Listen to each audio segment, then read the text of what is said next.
राज्यातल्या अशासकीय अनुदानित महाविद्यालयांमध्ये सहाय्यक प्राध्यापक संवर्गामध्ये एकंदर 11,918 जागा रिक्त आहेत आणि त्यापैकी सुमारे 5,500 पदं भरायला मान्यता मिळाली आहे, अशी माहिती उच्च आणि तंत्र शिक्षण मंत्री चंद्रकांत पाटील यांनी आज विधान परिषदेत प्रश्नोत्तराच्या तासात दिली।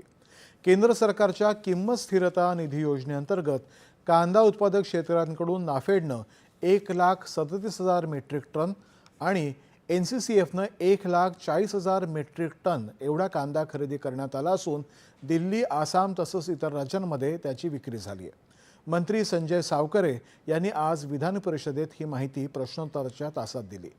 कांद्याला योग्य भाव आणि बाजारपेठ मिळावी यासाठी पाशा पटेल यांच्या अध्यक्षतेखाली एक समिती स्थापन करण्यात आली आहे, असंही त्यांनी सांगितलं। राज्यातल्या शिक्षकांना पोलीस विभागाप्रमाणे कॅशलेस आरोग्य सेवा देण्याच्या मागणीचा विचार केला जाईल, असं शालेय शिक्षण राज्यमंत्री पंकज भोयर यांनी आज विधान परिषदेत सांगितलं।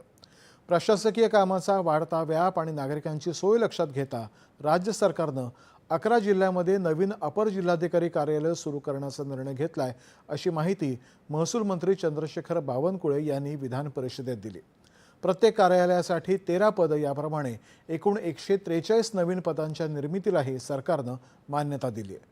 मुंबईतल्या संजय गांधी राष्ट्रीय उद्यान परिसरातल्या अतिक्रमणधारकांचं पुनर्वसन करण्यासाठी राज्य सरकार प्रयत्नशील आहे आणि या संदर्भात लवकरच निर्णय घेण्यात येईल, अशी माहिती वनमंत्री गणेश नाईक यांनी आज विधान परिषदेमध्ये दिली। राज्यातल्या प्रलंबित मोजणी प्रकरणांचा